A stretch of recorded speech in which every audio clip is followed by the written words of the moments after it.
don't forget to subscribe to our channel and follow me po sa Instagram account, Bag Addict Shopper. Today, mag-unboxing tayo ng mga shoes at bag. Yung isang shoes ay dalawa. Bali, in-order ko siya online kasi hindi siya mahanap dito sa country. Yung isa kasi, Spanish brand. Kaya talagang hindi ko siya mahanap dito. Sana magkaroon siya ng store dito kasi mabili. Anyway, mag-start tayo ngayon. Ang Carolina Herrera. Maganda yung quality niya kasi kahit yung bag na nabili ko, na nakakuha din ako ng bag na ganon, maganda yung quality niya. Tsaka maganda yung style niya. Ayan, ang last bag. Yung kanyang resibo, syempre kasi in-order ko siya online. At mga cards. Tingnan natin. Yan. Ang sling bag. Ano siya, croc yung niya, yung style niya na leather.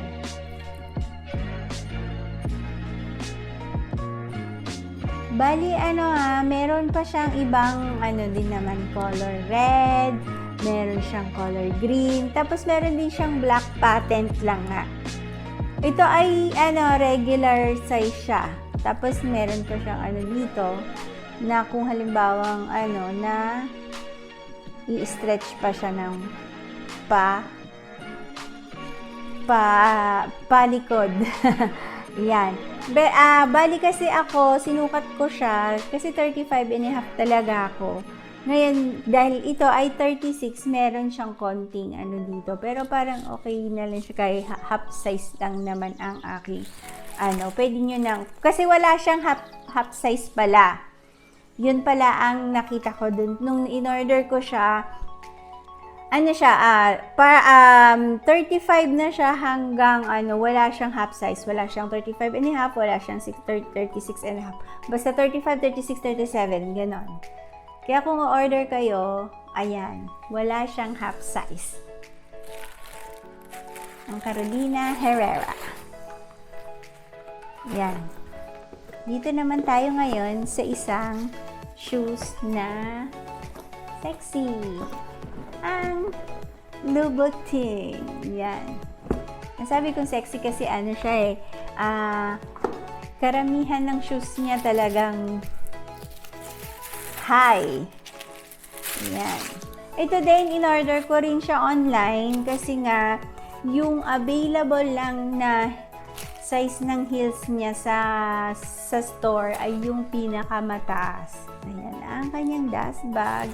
At meron siyang yung sole, yung extra sole. Siyempre, pagka yung naupod na dahil kakalakad. Yan, ang ating anong pangalan niya ng name niya? Nakalimutan ko na yung name niya. Yan, nandito pala. New Privé 100 patent. Ayan, kasi 100 siya. Nude patent. Yung niya, ito ay 3.8. Pero, kasi nga, may plato siya sa harapan. So, parang hindi mo mararamdaman na siya, 3 inches siya. Sinubukan ko kasi nga minsan nagtatry din ako ng mga kahit alam kong masakit sa paa. Yung tribute na high heels, compare ko dito, nung sinukat ko, hindi ako parang may naramdaman na sakit dun sa sa binti ko. Parang okay naman siya. Para sa akin parang okay lang naman siya kasi nga hindi mo mararamdaman dahil yung platform niya na medyo makapal din dito sa loob. Ayan ang ating red sole na shoes na sexy. Ayan. Meron ako, yung ito parang nakaitaan ko na din ng may ganito si Heart Evangelista. Ayan, ang ating Louboutin. Syempre, pagkatapos nating mag-heels, syempre napagod tayo. Diba? Masakit siya sa paa. Pagka yung aminin na natin, kahit na sanay tayo mag-high heel, masakit siya sa paa. Ngayon, i-unbox naman natin, pagkatapos nating mag-high heel, ang Dior. Yan natin. Ayan. Meron naman itong extrang sintas. Ayan, ang mga dust bag at care card. Siyempre, pagkatapos nga na yan, kasi sabi ko nga, pagkatapos nating mag-heels, mag-rubber shoes na tayo. Yan, ang ating DiorD-Connect Dior sticker. Bali, siya, meron siyang ibang color. May black at meron siyang yung kaparehas ng ganung color nude. Pero siya, parang yung color niya. Hindi naman masyadong pink eh. Parang beige, ganon. Yan ang Yan ang ating DiorD-Connect. Siya, regular size din siya kasi nga may yung bago namin excuse me. Bago din namin siya kinuha, may sabi sa akin na minus 1 size. Pero nung sinukat ko siya, size 36 kasi siya, okay naman siya sa paa ko kahit ako ay 35 and a half. Kasi sinukat ko din yung 35 and a half masikip. Kaya okay lang yung sa inyo. Kung kayo ay meron kayong halimbawa 36 and a half, pwede nyo nang kunin yung 37. Yan ang ating tatlong shoes na mga mahirap kuhanin. Kasi kumbaga itong shoes naman na to ay kalalabas lang halos ngayon dito. Yan ang ating Dior.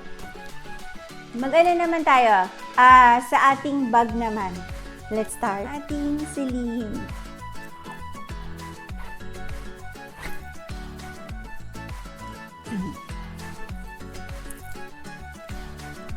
Yan, ang ating Celine Phantom bag. Soft grain calfskin. Ayan. Tote bag siya. Ay, hindi siya yung isang kaparehas ng Phantom na isa na may zip. Ito ay wala siyang zip. Malambot siya. Kung makikita nyo, grain yung niya, leather niya. At sa loob, ayan, meron po siyang meron siyang dalawang compartment at meron pa siyang isang compartment dito na may zip naman. Ayan.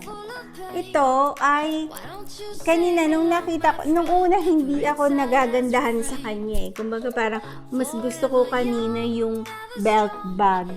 Kaya lang nung may pinakita sa akin yung sales assistant na ito pala ay